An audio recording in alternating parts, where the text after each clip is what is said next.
Imagine waking up to a headline that says, "The Fed just approved AI to help run your bank account." No vote, no debate. Just a few unelected people, one algorithm, and your life savings. I'm Thomas Paul. This is the comment section, and today we're talking about the quiet way Washington is wiring AI into the plumbing of money, starting with the next Fed chair. So, the Senate Banking Committee has agreed to move forward with confirmation hearings for Kevin Warsh as the next Fed chair. On the surface, that sounds like normal D.C. process. In reality, every trader on Wall Street just leaned forward in their chair. Markets know the game. The moment Warsh's path cleared, equities ticked higher, yields moved, and gold wobbled. One man, one job, and suddenly trillions of dollars are repricing what they think the cost of money will be for years. Here's where things get interesting, because Warsh isn't walking into a normal Fed. He's walking into a Fed that is actively building AI into its core systems. So when he talks about innovation and productivity, you should hear, "We're letting opaque algorithms help steer interest rates, bank supervision, and crisis management." Let's back up. Who is Kevin Warsh, and why does Wall Street love this guy? Warsh served as a Fed governor during the 2008 crisis. He was in the room when they backstopped the system, bailed out big players, and helped inflate one of the greatest asset booms in history. He built a reputation as very friendly to markets and very friendly to Wall Street. Translation: if you like loose policy and high asset prices, Warsh is your guy. If you're a saver who watched your real return get crushed for a decade, maybe not so much. But it's even getting worse, because while everyone is arguing over personalities, the actual machine the next chair will run is changing. Fast. Fed Vice Chair for Supervision. Michael Barr recently laid it out. The Fed is building an enterprise-wide AI program. They're using generative AI to write and debug code, to analyze research, to help with bank supervision. And they're openly preparing to lean on AI to understand the banking system itself. Read between the lines. That means models reading models, algorithms judging algorithms, and a tiny group of technocrats trusting black box outputs to decide how tight money should be, which banks look safe, and where risk is hiding. When I was 12, my parents lost most of their savings because they trusted a bank advisor who sounded confident and waved around glossy charts. Now imagine that advisor is a model nobody can explain, plugged into the Fed. And here's where things take a step further. We now have actual research on what happens when banks rush to adopt generative AI. On paper, these AI-heavy banks look like stars. Faster processes, lower headcount, cool slides about digital transformation. But when you look at the numbers, their return on equity drops by roughly 4.3 percentage points once you factor in integration costs and complexity. So their innovation looks great in a pitch deck, but actually taxes profitability. For megabanks, that's annoying. For small and regional banks, that's lethal.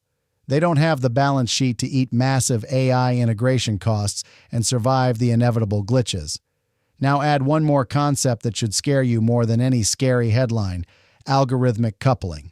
That's what happens when 800-plus institutions all start using similar AI tools, trained on similar data, making similar decisions at the same time. If those models misread something, or a data input goes sideways, you don't get one bank making a bad call. You get synchronized stupidity. Think flash crash, but across lending, risk models, and portfolio allocations all at once. But then the unbelievable thing happened. DC looked at all of this and said, "Perfect, let's talk about buzzwords."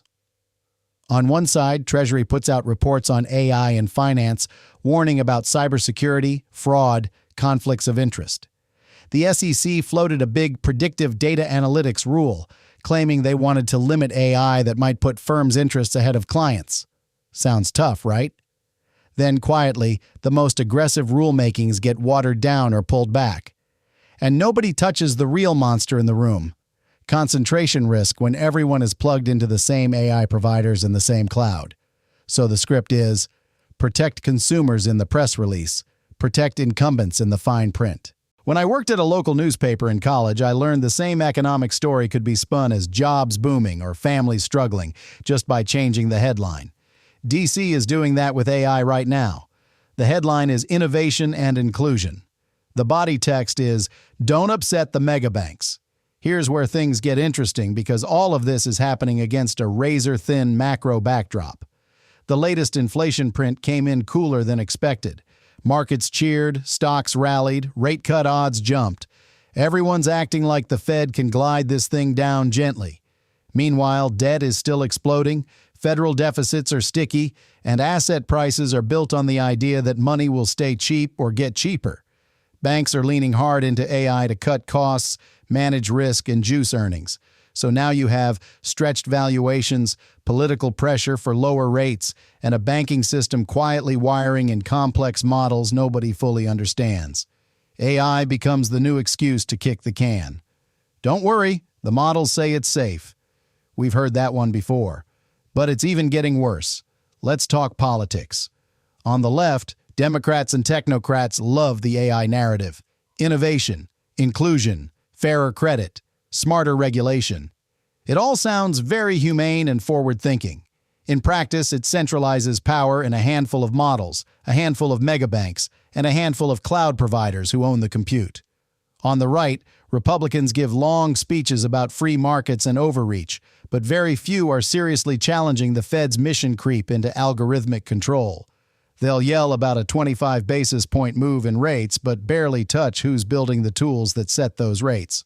So when Kevin Warsh walks into these hearings and talks smoothly about technology, innovation, and efficiency, the real questions should be brutal and specific. What happens when AI models disagree with human supervisors? Who is liable when an AI-driven risk model blows a hole in a regional bank's balance sheet? And why are the same few firms providing the tools, the data, and the cloud? And here's where things take a step further. Because this isn't just theory for policy nerds.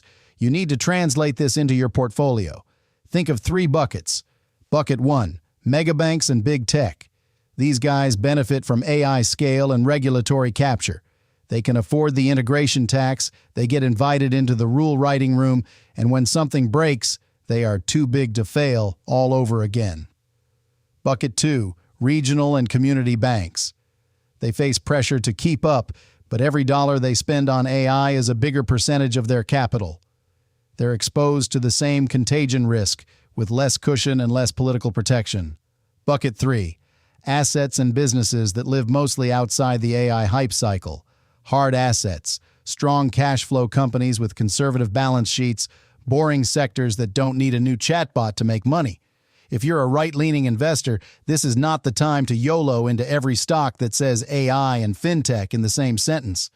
It's the time to ask, who actually makes money after the integration costs? Who controls the rails? Who gets bailed out and who gets sacrificed? Here's where things get interesting. By the way, this entire video was created with Fludge.io, the same system that powers this channel. If you're watching this thinking, I'd love to run a channel like this, but I don't want to be on camera. That's literally what it's built for. Fludge researches topics, writes the script, creates the thumbnail, ties it to an AI avatar, and uploads to YouTube. You stay in control. You can jump in at any step, tweak the research, rewrite the script, even record your own video while Fludge does the rest. Over time, it learns your style and gets better. So if you want to start a serious channel without burning out or turning it into low-effort AI spam, check out Fludge.io. Link is in the description. But then he said this unbelievable thing. Here's the bottom line. AI in finance is not some sci-fi future. It's in the Fed's internal tools right now. It's in Wall Street trading systems right now. It's in the regulations being drafted on your behalf without your consent. Kevin Warsh's hearings are really about who gets to drive this AI-powered machine.